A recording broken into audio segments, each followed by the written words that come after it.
Hola a todos. Esta noche vamos a recorrer juntos un camino que probablemente conozcáis muy bien, el de las horas en las que la oscuridad ya ha cubierto el techo de la casa.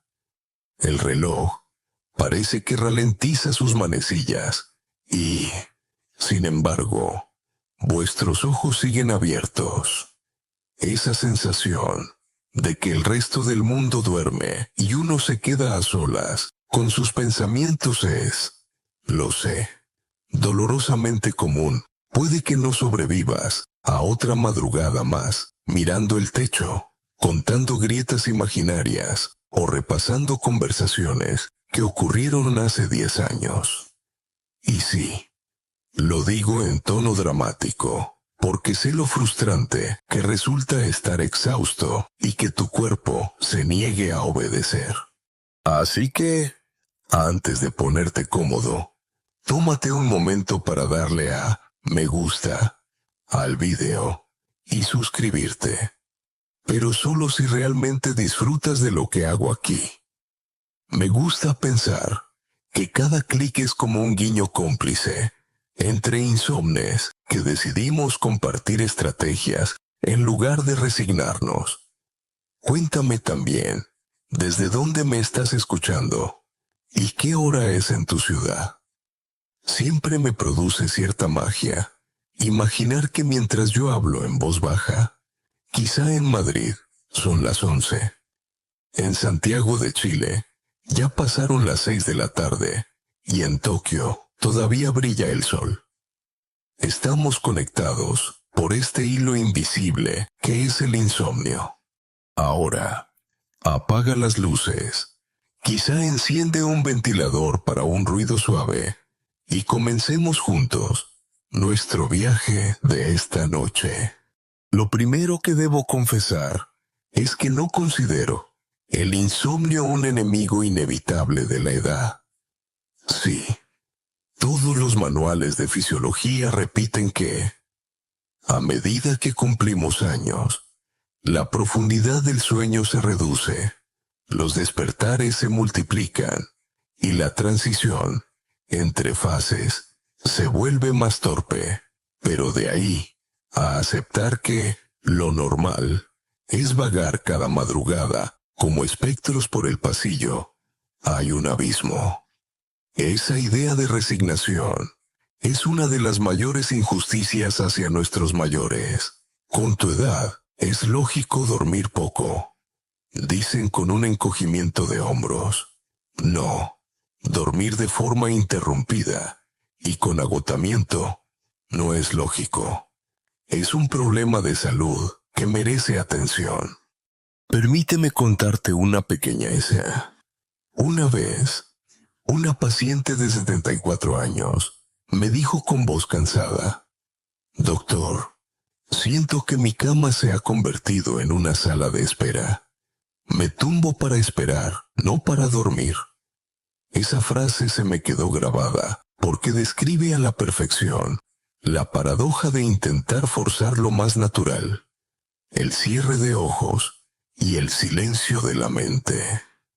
La ironía es que cuanto más esfuerzo que ponemos en dormir ya, más se activa la maquinaria cerebral, como si pulsáramos sin querer el botón de modo alerta. Aquí entra en juego una primera pieza de sabiduría ligada a la vejez, la rutina. Nuestros mayores siempre han sabido que el hábito marca el destino. Al igual que comer a la misma hora ayuda a digerir mejor. Acostarse dentro de un horario constante facilita que el cuerpo reconozca un patrón y empiece a segregar las sustancias químicas del descanso. El dicho de los abuelos, de la cama no se engaña, no era mera superstición, era fisiología anticipada. Por otra parte, permíteme una observación extraña que quizás te haga sonreír.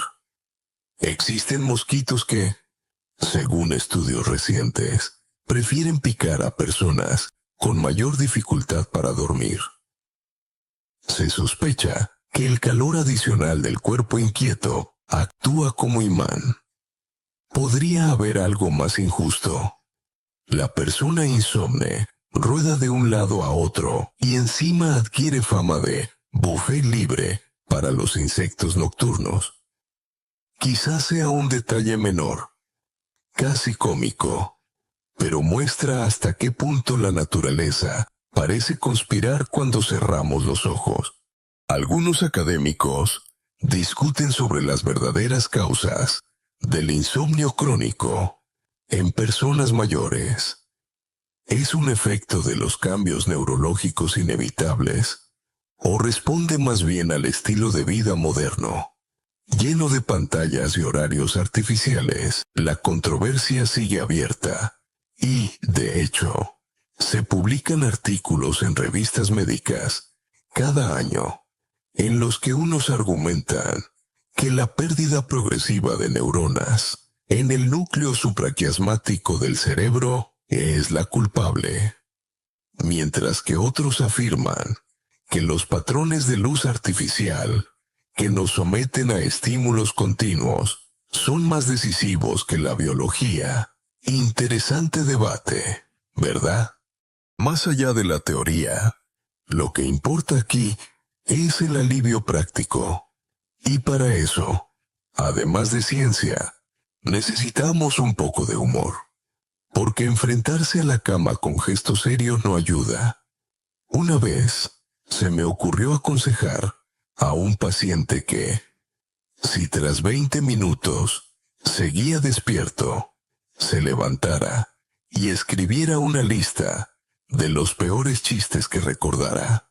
Pensé en la ciencia de la distracción cognitiva, pero el resultado fue mejor. La risa le venció antes de llegar al 10º chiste, y esa noche durmió como un niño. Sí, es un truco poco elegante, pero nadie dijo que el camino al sueño tuviera que estar exento de tonterías productivas. En estos primeros momentos del viaje, lo esencial es reconocer que la noche no tiene por qué ser enemiga. Podemos dar pequeños pasos, apagar luces intensas, reducir cafeína. Ojalá también las llamadas de ese amigo nocturno que insiste en hablarte de criptomonedas a las 2 de la madrugada. La noche es un territorio sagrado, y el simple acto de protegerlo ya incrementa las probabilidades de que nuestro cuerpo decida rendirse al descanso. A lo largo de mi carrera he escuchado todo tipo de remedios caseros, desde colocar una cuchara de plata bajo la almohada hasta dormir con calcetines de lana mojados. Puedo asegurar que la efectividad de la mayoría es tan escasa como sus explicaciones. Pero estas ocurrencias reflejan algo honesto, el instinto humano de buscar soluciones creativas, incluso absurdas, cuando se trata de lograr dormir. ¿Y sabéis qué? Esa creatividad forma parte del arsenal necesario. De hecho, la primera lección que quiero que quede clara esta noche es que no estáis solos, ni estáis condenados.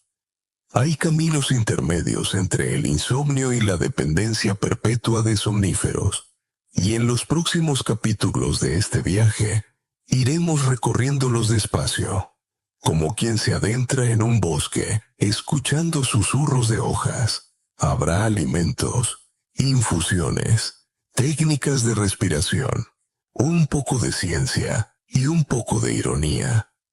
Y sí, alguna que otra confesión personal, porque no creáis que los médicos estamos vacunados contra la falta de sueño.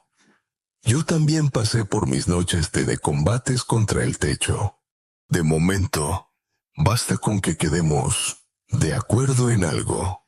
La cama no tiene que ser territorio hostil. Imaginadla como un viejo barco que cada noche os conduce a una travesía. Si la abordamos con miedo, se hunde en el puerto. Si lo hacemos con calma, nos lleva mar adentro hasta el amanecer. A veces, El único motor que falta es esa chispa de confianza. Y para eso estamos aquí. Así pues, toma aire. Siente el peso agradable de tu propio cuerpo contra el colchón y no intentes nada más. Porque lo que viene a continuación será como encender pequeños faroles que iluminan el sendero de la noche. Al seguir avanzando, quiero llevarte a un terreno que quizá resulte algo incómodo, pero necesario. La manera en que el paso de los años remodela nuestro sueño. Cuando era estudiante de medicina, pensaba que dormir era un proceso casi automático, como respirar. El cuerpo lo hace solo, sin necesidad de demasiadas explicaciones, pero la práctica clínica se encargó de demostrarme lo contrario. Dormir bien es un arte que cuando somos jóvenes se nos concede con facilidad y que después, poco a poco, se convierte en un arte que hay que cultivar con paciencia.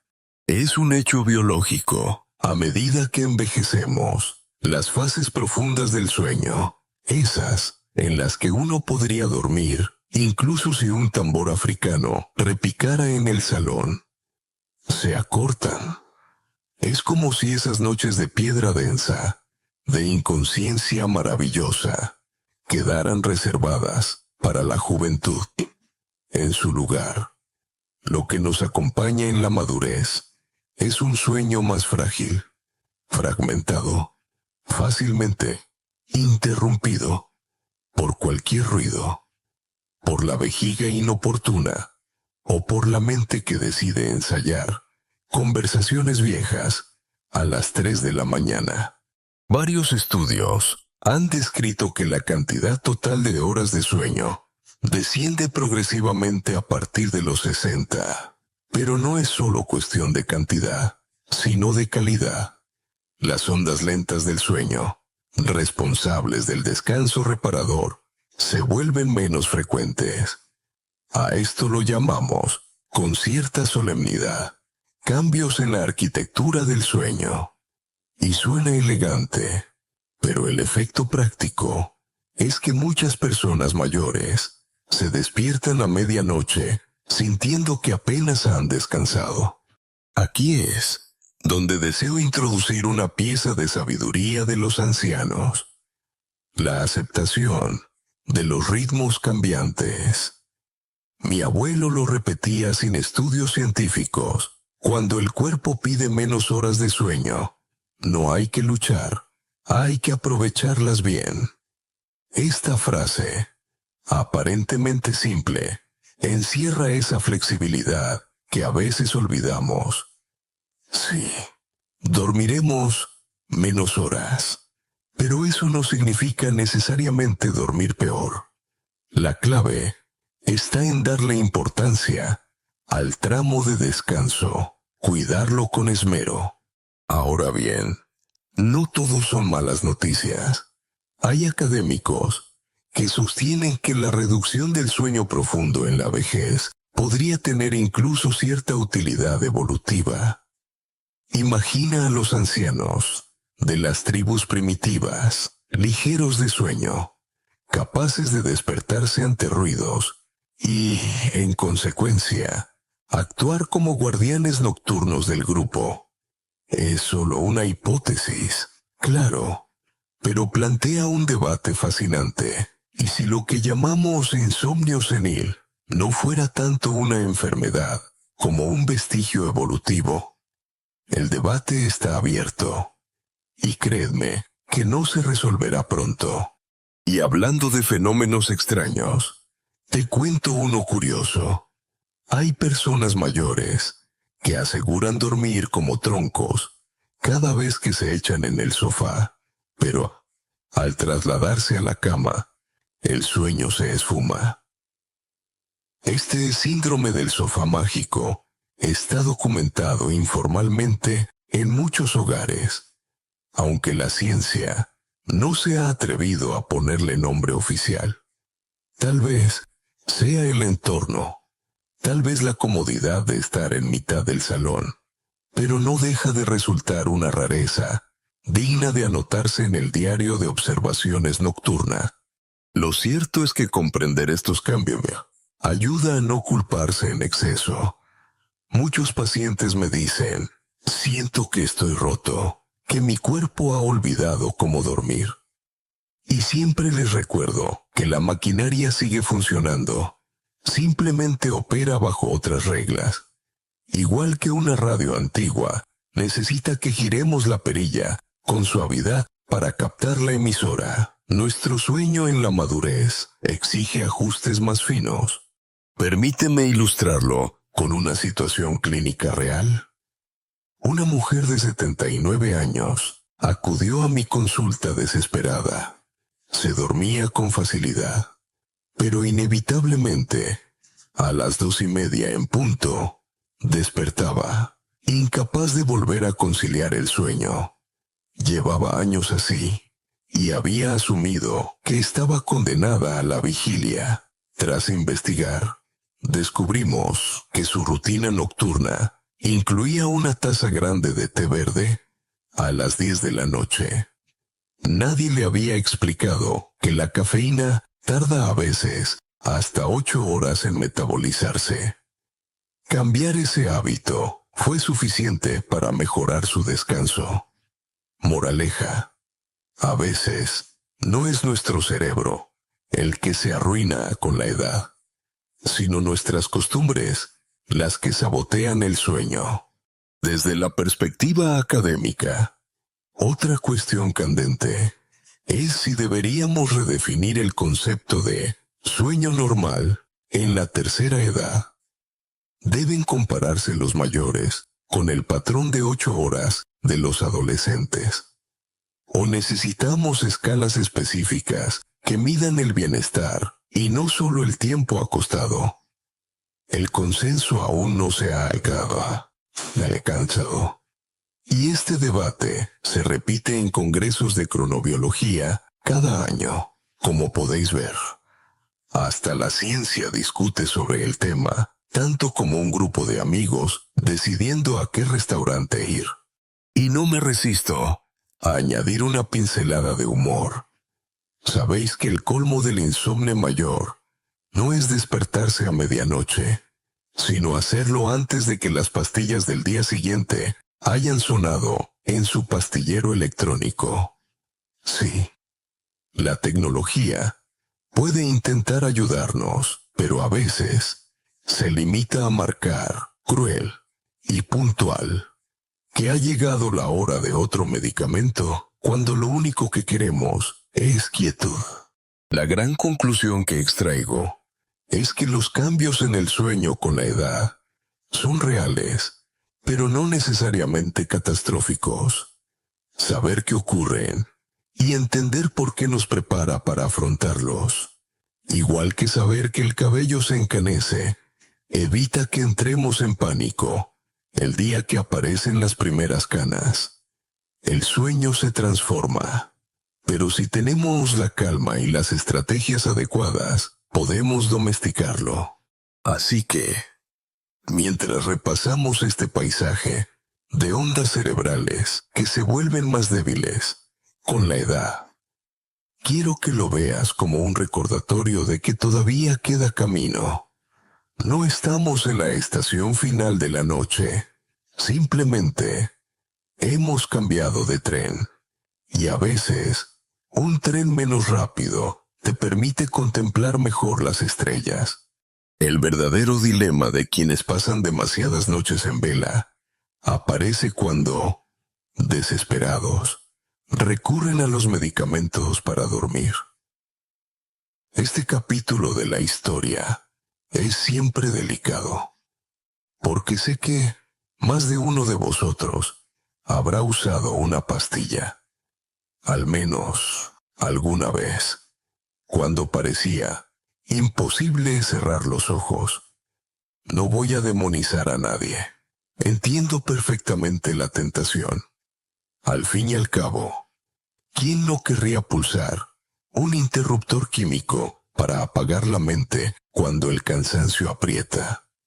Sin embargo, esa aparente puerta de escape suele convertirse en un laberinto de salida incierta.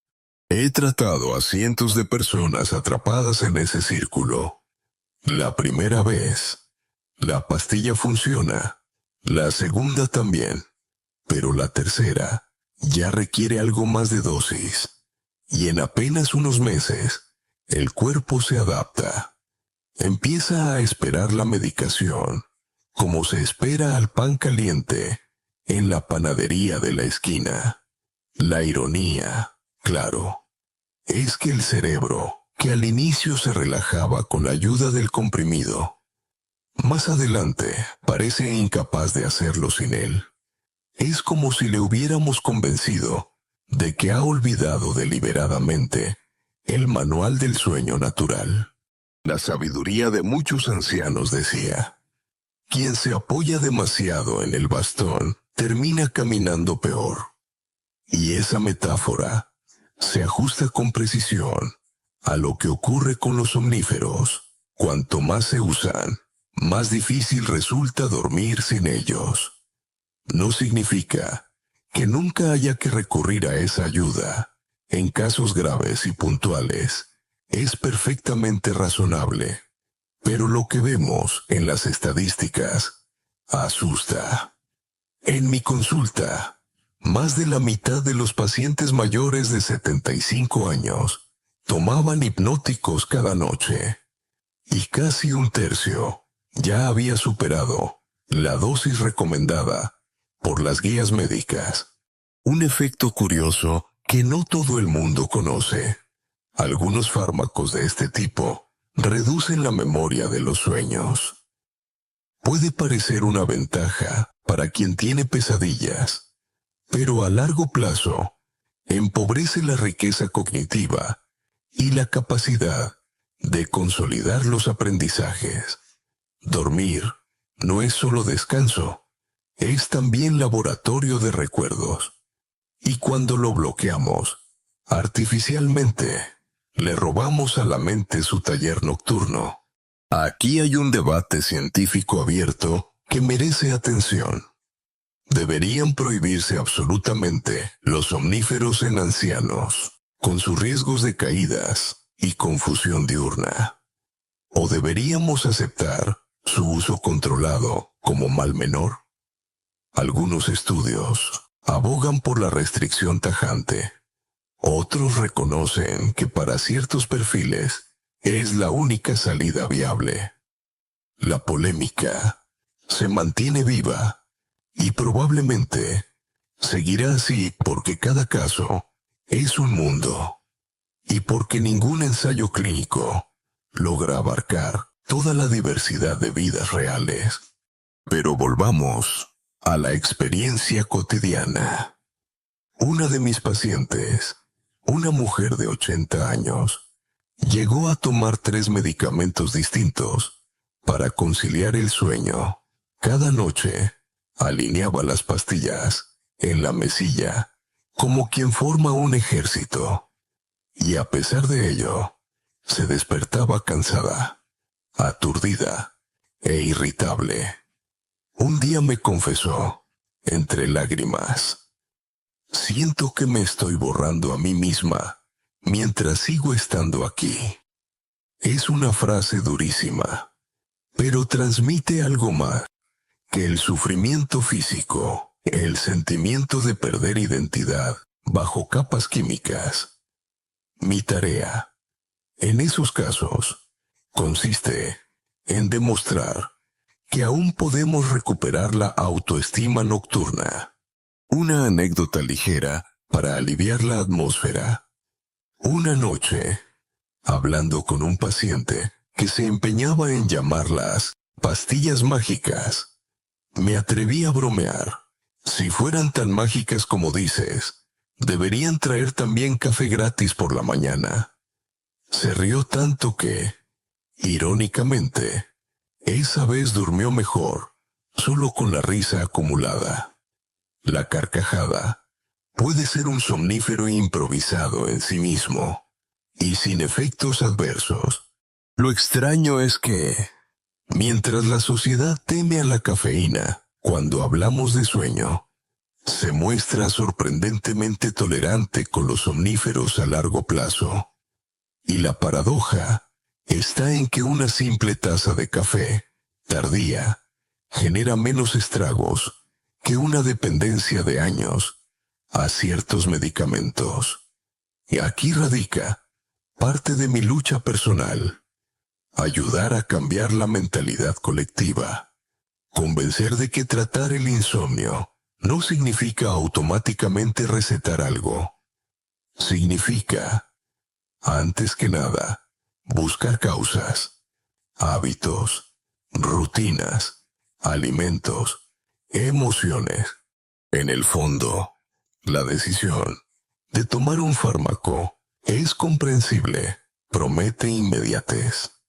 Y todos queremos resultados inmediatos cuando sufrimos. Pero si la vida me ha enseñado algo, es que el sueño, como las relaciones humanas, solo se reconstruye con paciencia.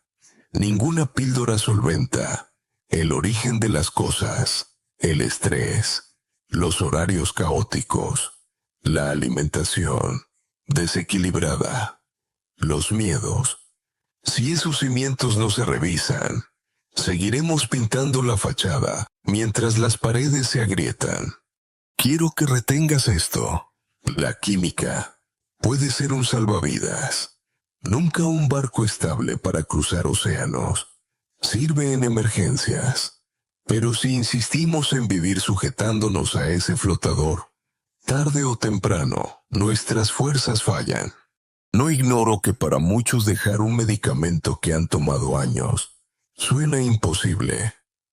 A veces me lo decís, con la misma seriedad que si os pidiera viajar a la luna.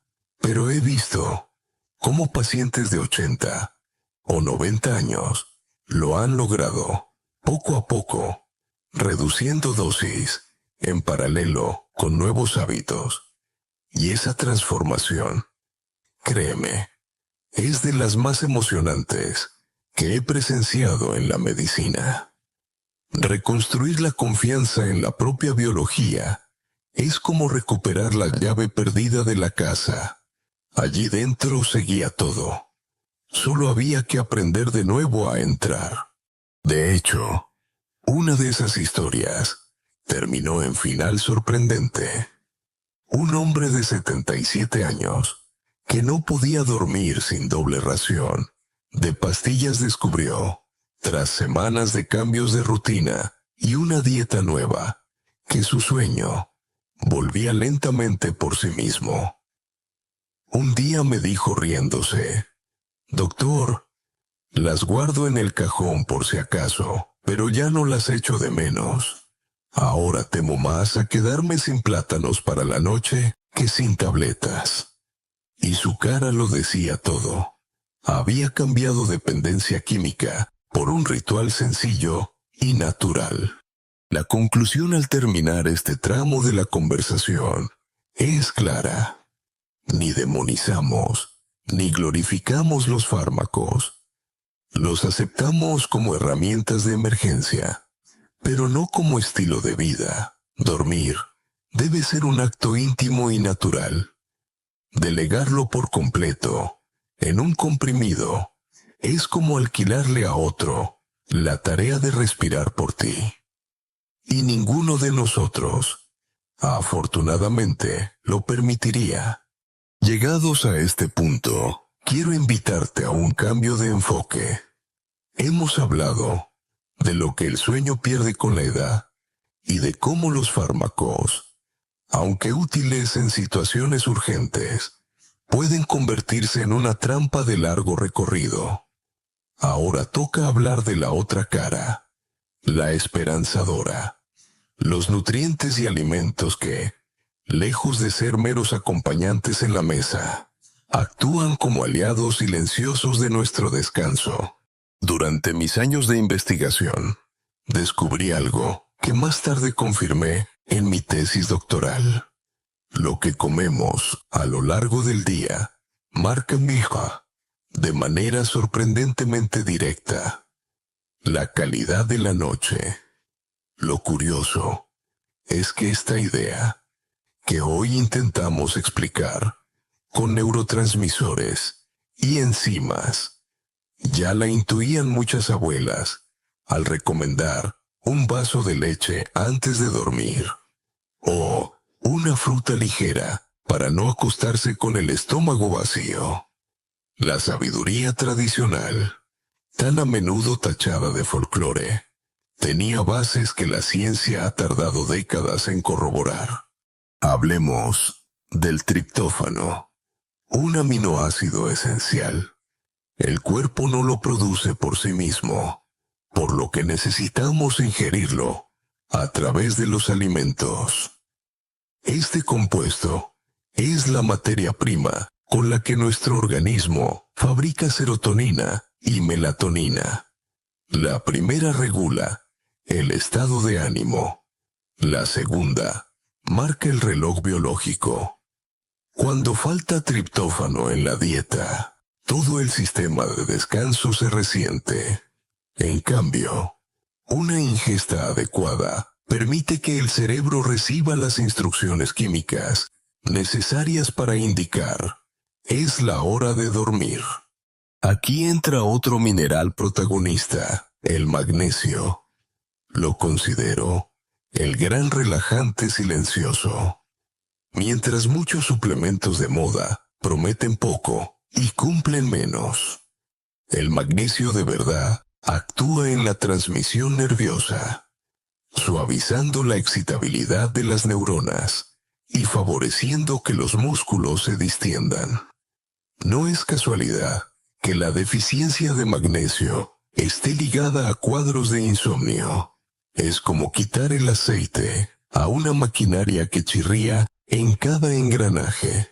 Y no olvidemos el calcio. Solemos asociarlo con huesos fuertes, pero también participa en procesos cerebrales delicados, como convertir el triptófano en melatonina. Pensad en él como el traductor que ayuda a transformar la materia en mensaje químico. Una dieta pobre en calcio puede comprometer esa cadena de comunicación. Una reflexión me viene siempre a la cabeza. Nuestra cultura alimenta el cuerpo pensando en músculos, peso o colesterol. Pero pocas veces pensamos en alimentar el sueño. Sin embargo, los alimentos actúan como llaves químicas que ajustan la cerradura de la mente. ¿Por qué no dedicar la misma atención al menú vespertino que al fármaco de moda? Traigo aquí una historia clínica ilustrativa. Una mujer de 76 años enteros, tomando somníferos, aceptó mi propuesta de introducir un ritual novedoso cada noche. Media hora antes de dormir, un pequeño cuenco de yogur natural rico en calcio, acompañado de un puñado de frutos drenados de magnesio. La transformación no fue inmediata, pero tras 3 semanas ya hablaba de sueños más continuos y despertares menos ansiosos.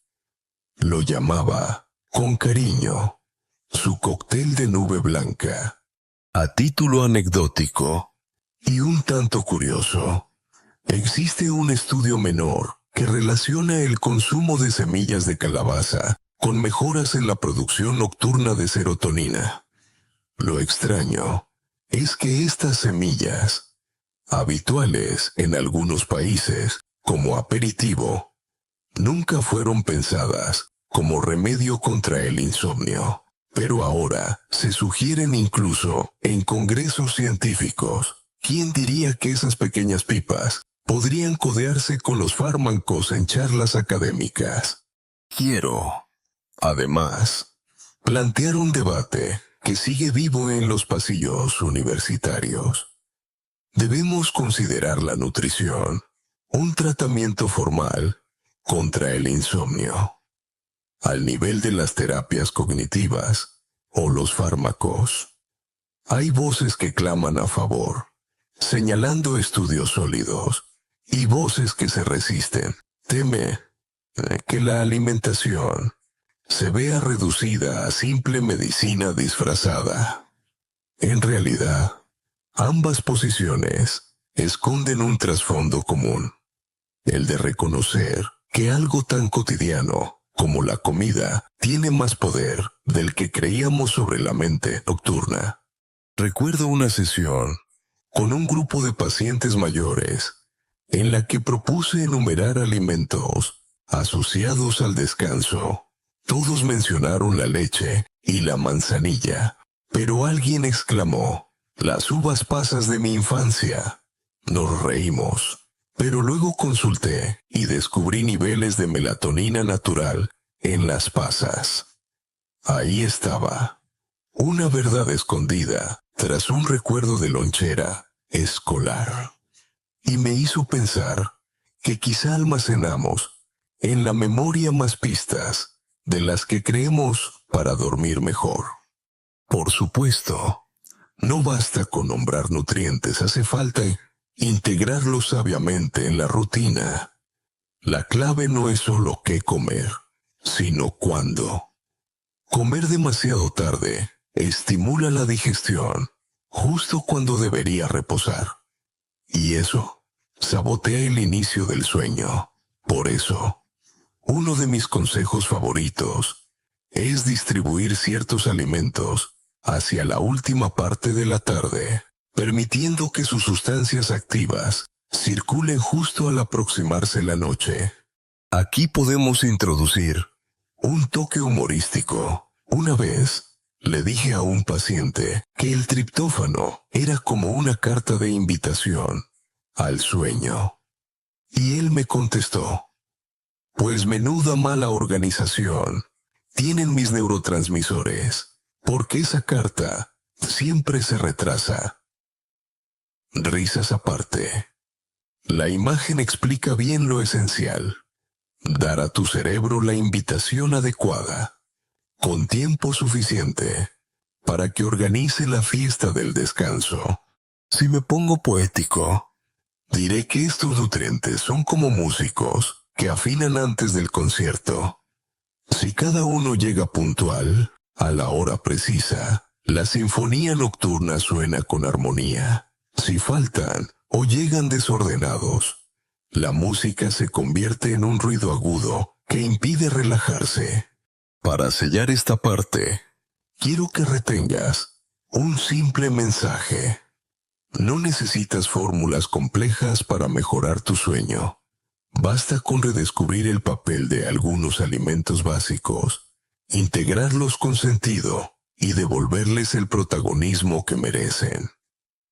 En la farmacia de la naturaleza están muchas de las llaves que nos devuelven al descanso. Y, aunque haga bromas, no exagero. Lo he visto una y otra vez en mis pacientes. Los nutrientes que despiertan el sueño no son magia, son ciencia camuflada en rutina diaria. Y si aprendes a leerla, habrás dado un paso grande para abrazar de nuevo las horas tranquilas de la madrugada. Si en la sección anterior hablamos de los nutrientes esenciales que preparan el terreno, ahora toca asomarnos a los protagonistas de carne y hueso, o mejor dicho, de pulpa y cáscara, los alimentos concretos que muchos de nosotros tenemos en la cocina y que poseen un potencial insospechado para devolvernos el sueño. No estoy hablando de pócimas extrañas, ni de recetas imposibles que cuestan un ojo de la cara. Hablo de cosas sencillas, tan familiares que quizá hasta las has menospreciado. Un vaso de leche tibia, un plátano bien maduro, un kiwi de verano. Comenzaré con la leche, ese ritual clásico repetido por generaciones.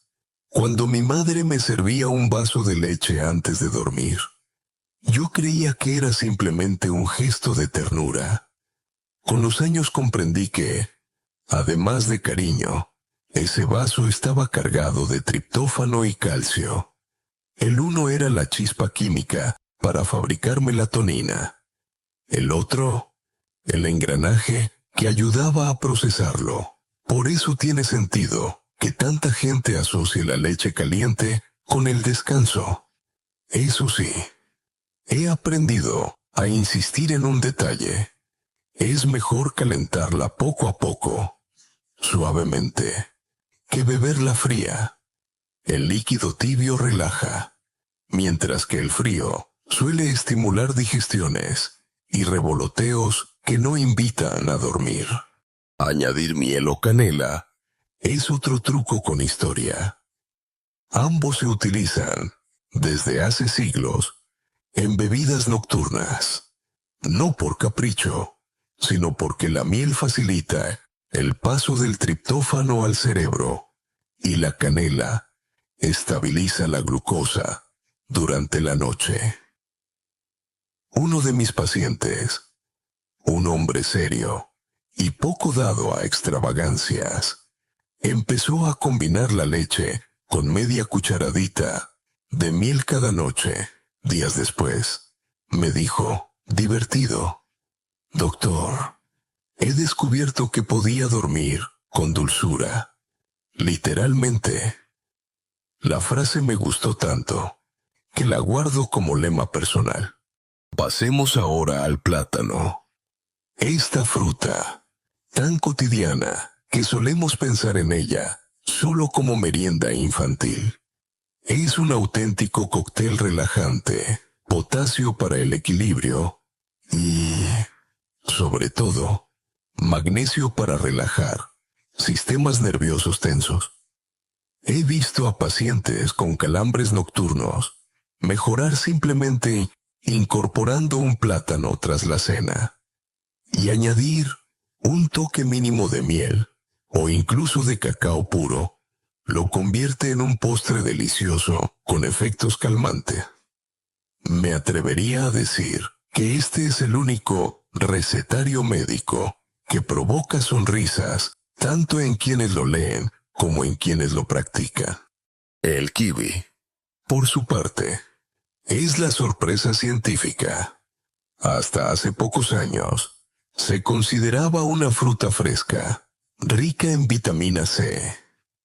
Pero varios estudios han demostrado que su consumo regular antes de dormir mejora la conciliación del sueño y reduce los despertares nocturnos. En uno de ellos, se observó que, con tan solo 2 kiwis diarios, se acortaba en casi la mitad el tiempo necesario para dormirse. Cuando conté estos hallazgos a un grupo de ancianos en un taller de salud, uno me preguntó con ironía, ¿y si cambio el orujo de después de la cena por 2 kiwis? Respondí entre risas que, sin duda, su hígado se lo agradecería. Lo bello de estos alimentos es que no actúan como héroes aislados, sino como compañeros que se potencian mutuamente. He recomendado, más de una vez, convertirlos en un batido nocturno, leche tibia, plátano y un kiwi, batidos con suavidad. Algunos lo bautizan como la nube verde, otros como smoothie de sueños. A mí me gusta pensar que es un elixir simple que sustituye el ruido de las pastillas por el rumor de la cocina familiar. Aquí surge una información marginal pero simpática. En cierto estudio, un grupo de personas mayores probó a alternar kiwi con plátano 3 veces por semana. No solo mejoró el descanso, sino también el tránsito intestinal. ¿Quién diría que una receta contra el insomnio acabaría publicitada como doble acción, sueño y digestión? Estoy seguro de que a las farmacéuticas no se les habría ocurrido un eslogan más convincente. Existe, además, un pequeño debate entre académicos ¿Se trata únicamente de los nutrientes contenidos en estas frutas? ¿O influye también el propio ritual de comerlas por la noche? La sensación psicológica de cerrar el día con un gesto amable. La mente humana ella es compleja, y algunos creen que el poder de estas rutinas radica tanto en la bioquímica como en la tranquilidad que genera el hábito. Sinceramente, no me importa cuál de las explicaciones gane. Funcionen por química, por costumbre o por las dos cosas.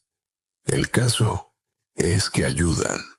Permíteme un inciso humorístico. Un paciente, hombre de campo, me dijo que tras escuchar mis consejos, había plantado un pequeño huerto con kiwis y plátanos.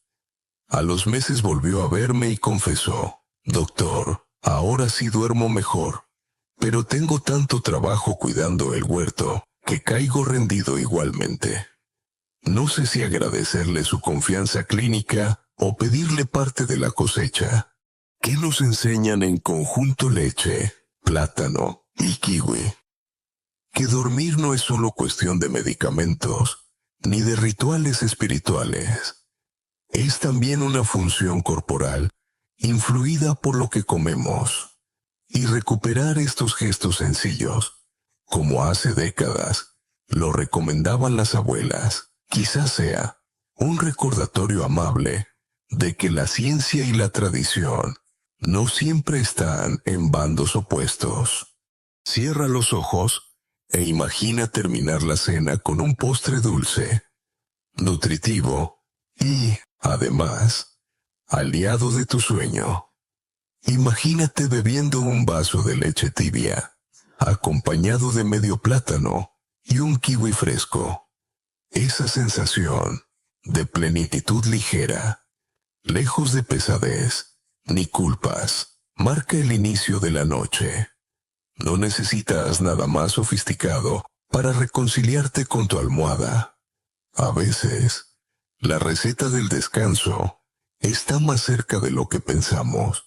Seguimos avanzando en este viaje nocturno y entramos en el territorio de los aromas y las hierbas. Si la leche, el plátano y el kiwi eran los actores principales en esta obra del sueño, ahora toca hablar de los músicos de fondo, esos que con sus notas herbales crean la atmósfera perfecta para que la mente se rinda. Me refiero a las infusiones tradicionales y a algunos secretos orientales que llevan generaciones transmitiéndose, casi siempre en voz baja, como una especie de herencia tranquila. Muchos de nuestros mayores han confiado desde siempre en el poder de las infusiones. El caso más emblemático, la taza humeante de manzanilla o de tila antes de dormir. Lo fascinante es que durante siglos, esa transmisión no necesitó gráficos ni estudios clínicos. Bastaba con la experiencia repetida, noche tras noche. Hoy, en cambio, contamos con ensayos que documentan cómo ciertos componentes actúan sobre receptores cerebrales tan concretos como el GABA, logrando una relajación semejante a la de algunos fármacos, pero sin sus secuelas. Entre todas las infusiones, quisiera destacar la de dátiles, convertida en la dulce dátil tea, en algunas culturas, y conocida en España en forma de decocción de jujuba o azufaifo. El dátil, tan presente en la alimentación mediterránea y árabe, contiene saponinas y flavonoides con propiedades calmantes. Lo interesante no es solo la tradición, sino la confirmación moderna. Se han probado sus efectos en universidades asiáticas y se ha hallado mejoría en la continuidad del sueño. Pero he de insistir en un truco que suele pasarse por alto. Hay que hervir el dátil entero, hueso incluido, porque buena parte de los compuestos están en la semilla. Algunos pacientes me cuentan que, además de beber la infusión, disfrutan simplemente con el ritual de pelar el dátil o de colocarlo con cuidado en agua tibia, como si fuera un acto simbólico para dar por terminado el día. Desde la perspectiva científica, podríamos decir que es simple preparación. Desde la simbólica, diría que es un modo de reconciliar cuerpo y mente. Entrelazo aquí una sabiduría de los ancianos que me parece deliciosa. Una taza caliente cierra la jornada.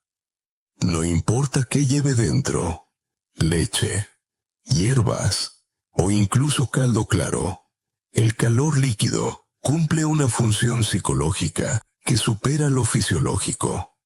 Es un recordatorio íntimo de que el cuerpo merece descanso. Y es curioso que esta máxima la compartan culturas tan distantes como la china, la árabe o la castellana. Ahora bien, lo extraño y casi divertido es que modernos estudios también señalan la eficacia de la piel de naranja seca añadida a la infusión. Resulta que contiene limoneno, un compuesto que actúa sobre neurotransmisores del ánimo. Y pensar que durante años muchos hogares la usaban solo para perfumar armarios y ahuyentar polillas. ¿Quién habría imaginado que las cáscaras olvidadas pudieran competir con cápsulas farmacéuticas en debates académicos? Aquí introduzco el debate abierto. Los investigadores discuten si los beneficios del té de hierbas se deben a sus principios químicos, medibles, o si actúa más el efecto placebo del ritual. En otras palabras, dormimos mejor por los compuestos de la flor de manzanilla, o porque convencer a la mente de que ya hemos bebido nuestro té calmante basta para relajarla. Personalmente creo que ambos factores se entrelazan. No comprendo esa obsesión por separar lo químico de lo psicológico, cuando en realidad el descanso se construye con la suma de estímulos. Permíteme también una pincelada de humor. En un taller comunitario, ofrecí a los asistentes probar distintos tés relajantes. Uno de ellos, un abuelo muy bromista, levantó la taza de tila y exclamó: «Doctor, me sabe igual que las vacaciones». Todos nos reímos, claro, pero en el fondo resumió de forma brillante la sensación de desconexión que buscamos cada noche. Además de las clásicas manzanillas y tilas, el mundo de las hierbas nocturnas es vasto. La lavanda, por ejemplo, ha demostrado reducir la ansiedad presueño en varios estudios europeos. Sus aceites aromáticos, incluso en simples saquitos cerca de la almohada, parecen tener un efecto tranquilizante. La camomila se ha ganado un lugar como suplemento formal en algunos países y está registrada como remedio oficial en Alemania. Y no olvidemos el crisantemo, popular en Asia, asociado a la reducción de tensiones oculares, ideal para quienes han pasado todo el día frente a pantallas. He visto a pacientes mejorar simplemente incorporando una de estas tisanas en su hora dorada nocturna. Ese lapso previo al descanso, libre de pantallas, ocupado solo por una taza humeante. A veces me pregunto si los fármacos fracasan tanto no solo porque generen tolerancia, sino porque carecen del ritual amable que envuelve a una infusión.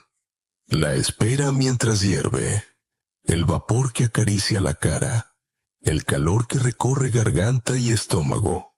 Esa preparación sensorial es parte del tratamiento. Un dato curioso. Un grupo de monjes coreanos estudió la variación de pulsaciones cardíacas durante la meditación acompañada de té de hierbas. El resultado mostró una reducción no solo en ansiedad, sino también en el tiempo hasta dormirse.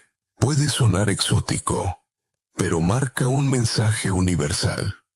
Cuerpo, mente, entorno y alimento se entrelazan en la preparación nocturna.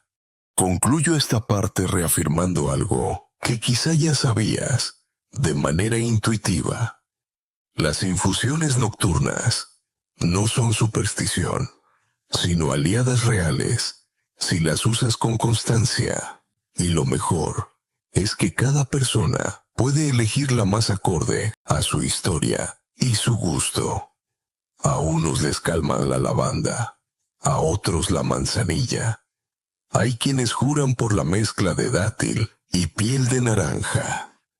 Lo clave no es la uniformidad, sino el gesto mismo, repetido noche tras noche, que dice al cuerpo, ha llegado la paz. Y de eso se trata cuando hablamos de dormir. No buscamos acumular horas, sino recuperar el sentido de reconciliación. Que cada taza de infusión sea, en cierto modo, un contrato con el descanso.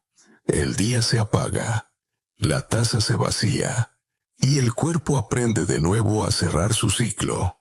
Ya hemos hablado de lácteos, frutas y hierbas, pero aún queda un grupo de pequeños tesoros que la naturaleza nos regala: las frutas rojas potentes y los frutos secos.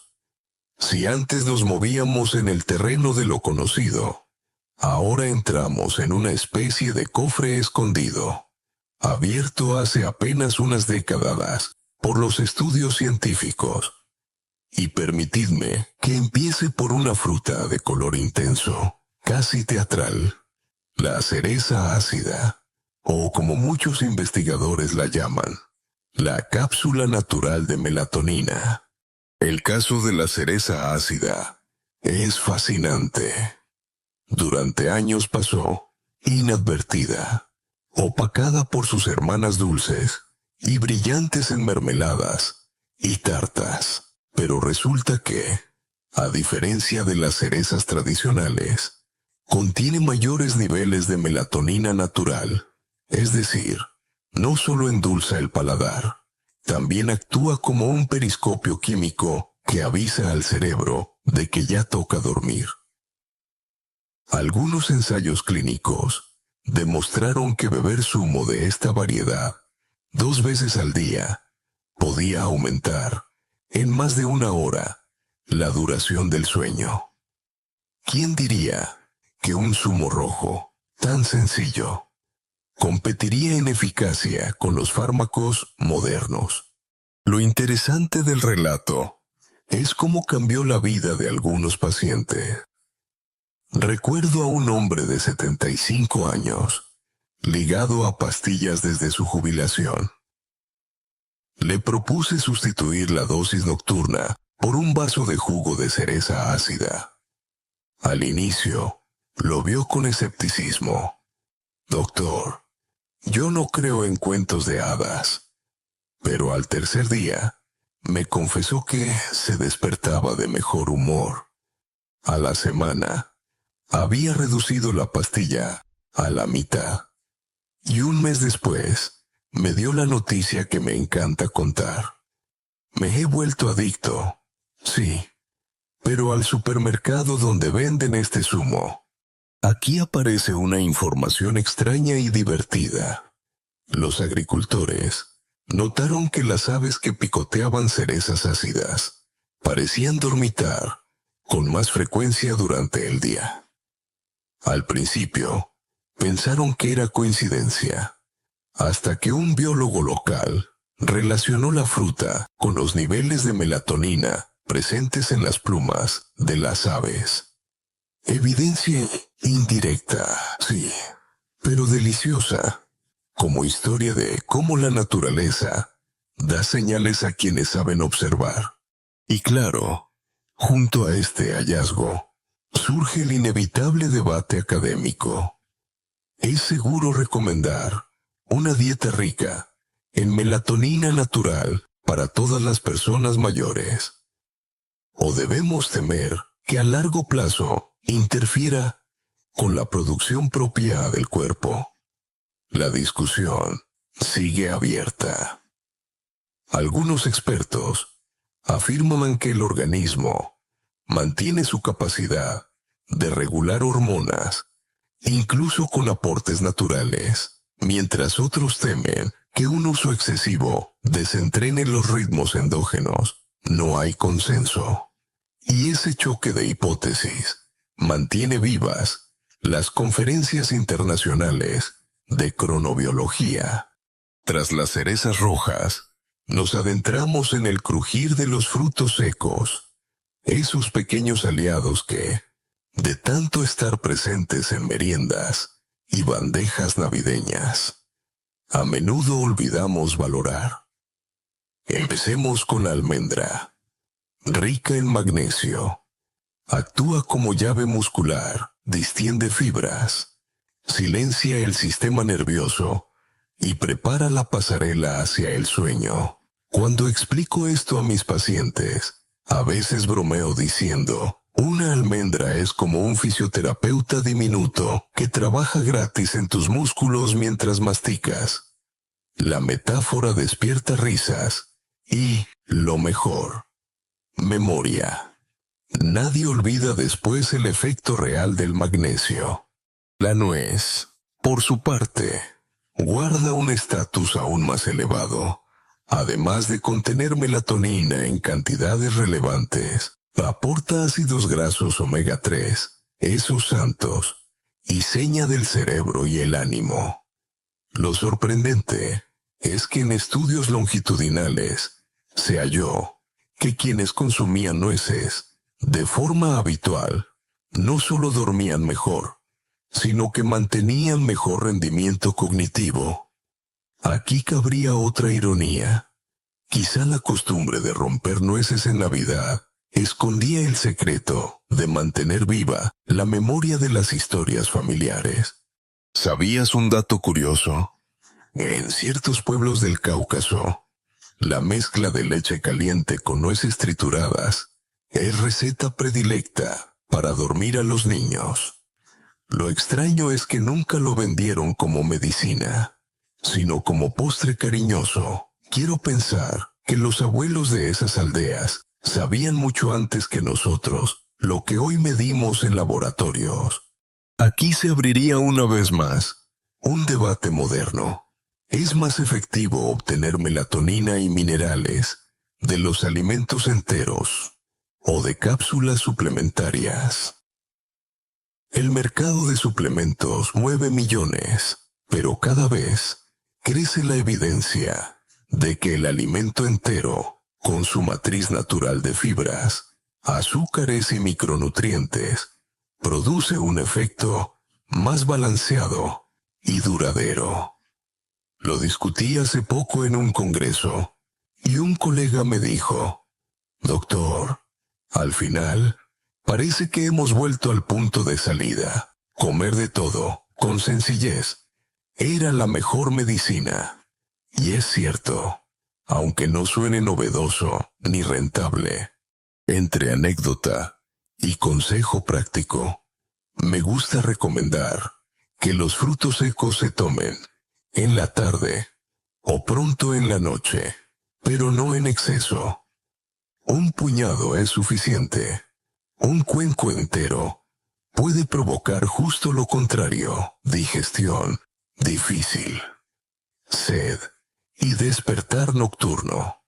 Lo equilibro diciendo que la moderación, además, protege la dentadura, porque a cierta edad, romper demasiadas almendras de golpe puede convertirse más en prueba dental que en terapia del sueño. Quiero cerrar esta sección recordando una escena entrañable. Una paciente de 70 años llegó a consulta radiante. Había sustituido su postre nocturno de bizcochos industriales por un tazón pequeño, con nueces y un chorrito de miel. Me dijo: «Doctor, ahora mi nevera parece más sabia que yo». La frase me pareció tan simple como reveladora, porque allí reside la lección mayor. Si escuchamos a los alimentos adecuados, ellos se convierten en consejeros nocturnos, siempre disponibles, sin prospectos confusos, ni efectos secundarios indeseados.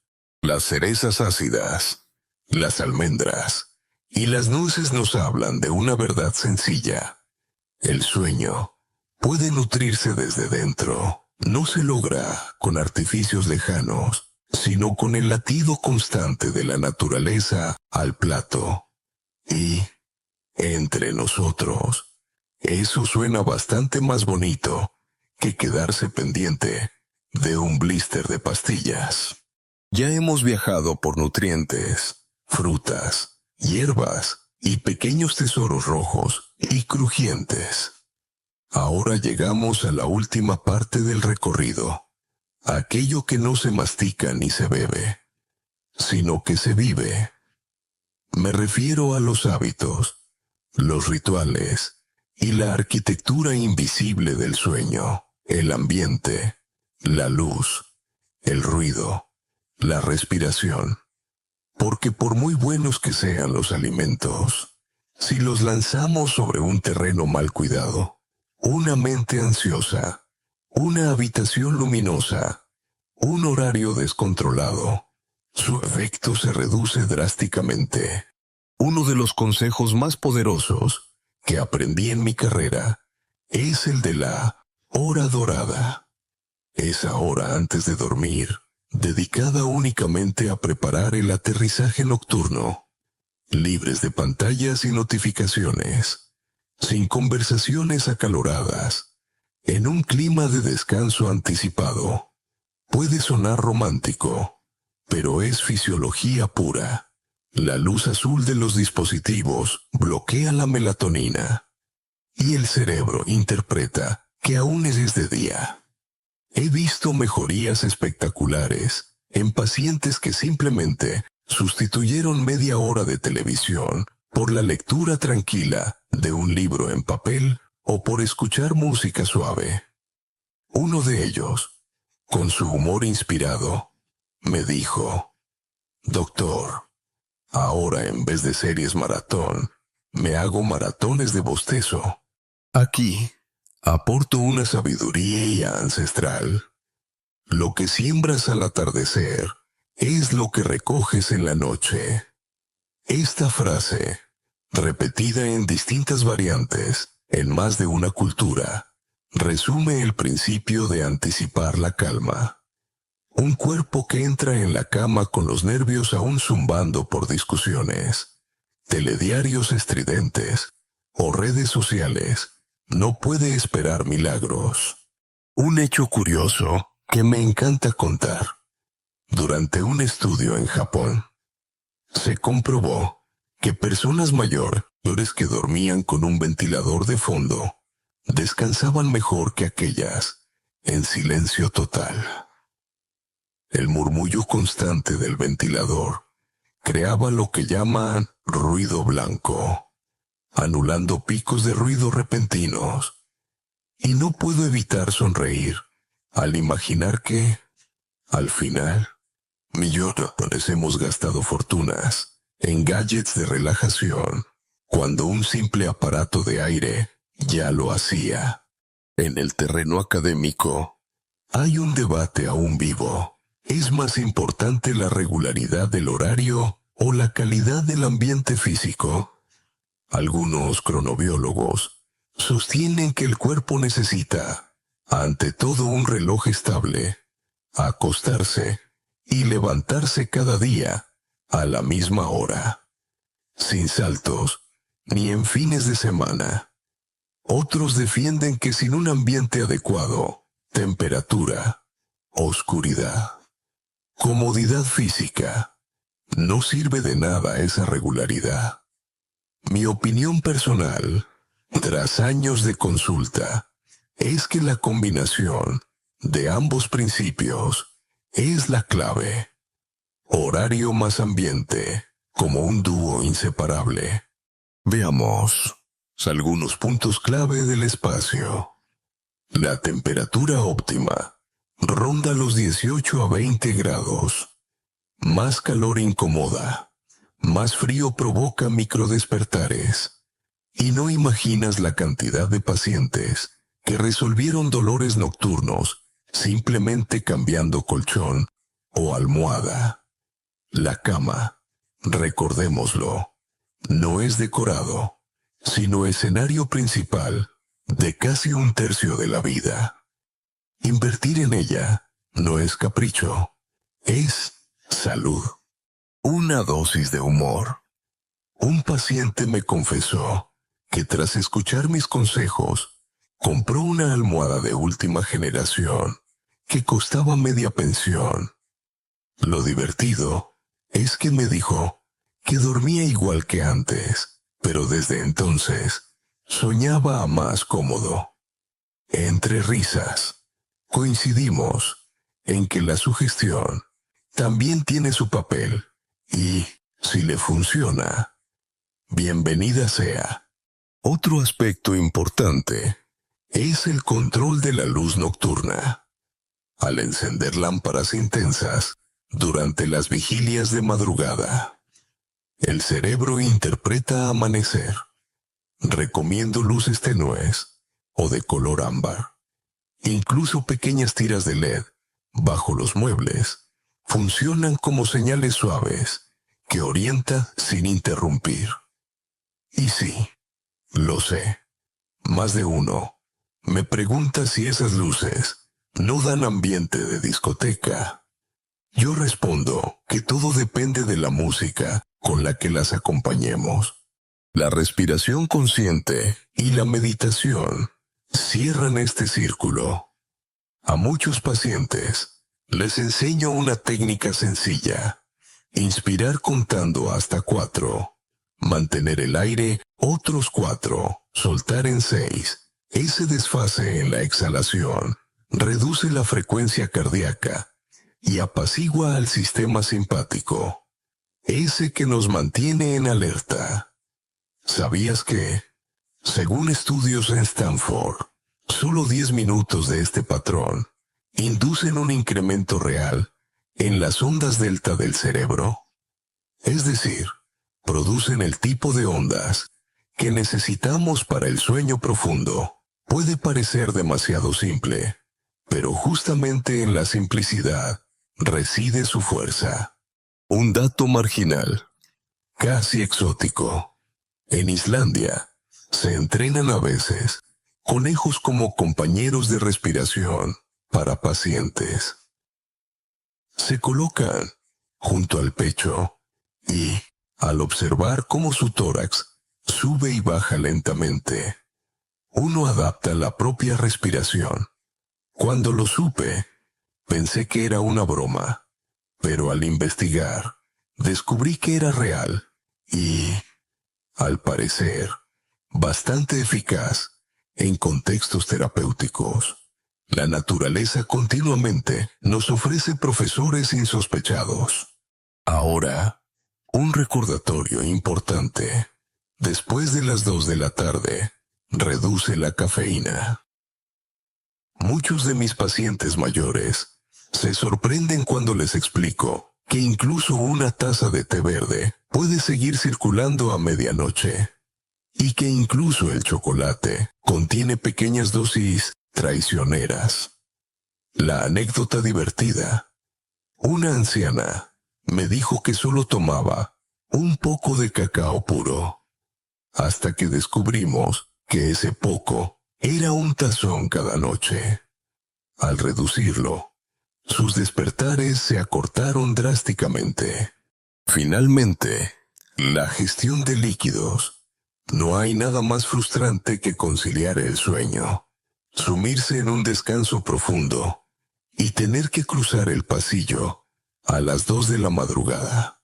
Por eso, sugiero beber suficiente durante el día, pero disminuir progresivamente el consumo de agua a partir de las 2 horas previas a dormir.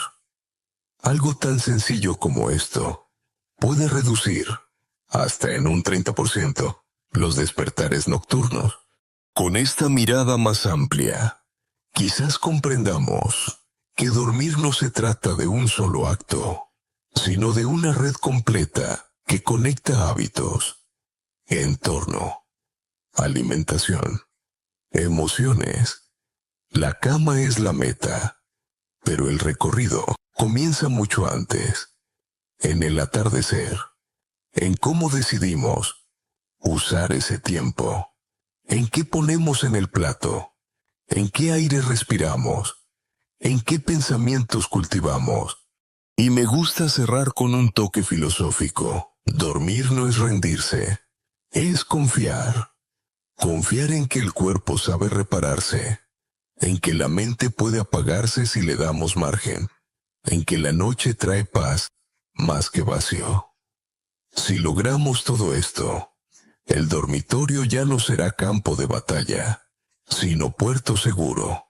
Y así, paso a paso, hemos recorrido un itinerario nocturno que comenzó con la angustia del insomnio y termina con una colección de herramientas simples, alimentos cargados de triptófano, minerales que relajan, frutas que encarnan cápsulas naturales de melatonina, hierbas ancestrales, convertidas en tisanas fragantes, frutos secos que ofrecen nutrientes y rituales. Y por último, todo aquello que no se come, pero se respira y se habita.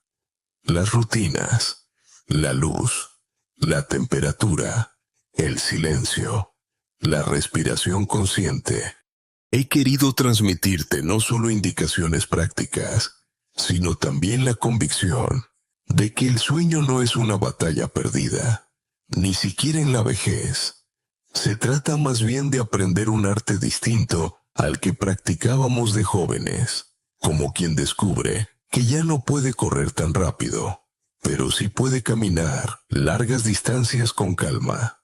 También el sueño, en la edad adulta, exige nuevas estrategias, nuevos aliados discretos. No encontraremos aquí una promesa mágica, ni un atajo definitivo. Lo que hallamos es una manera de reconciliarnos con la noche, de reinventar nuestra relación con ella. Un vaso de leche tibia con miel, un plátano, una infusión tranquila, un puñado de nueces o un hábito sencillo pueden parecer gestos mínimos, pero acumulados, noche tras noche, construyen un muro sólido frente al insomnio. Y esos muros no encierran, sino que protegen. No son cárceles químicas, sino pequeños templos de serenidad. Sueño, al fin y al cabo, significa confianza. Cerrar los ojos y permitir que la vida continúe sin nuestra supervisión constante. Esa confianza renace cuando cuidamos nuestro cuerpo con suavidad. Lo alimentamos con sabiduría y organizamos nuestros hábitos con paciencia.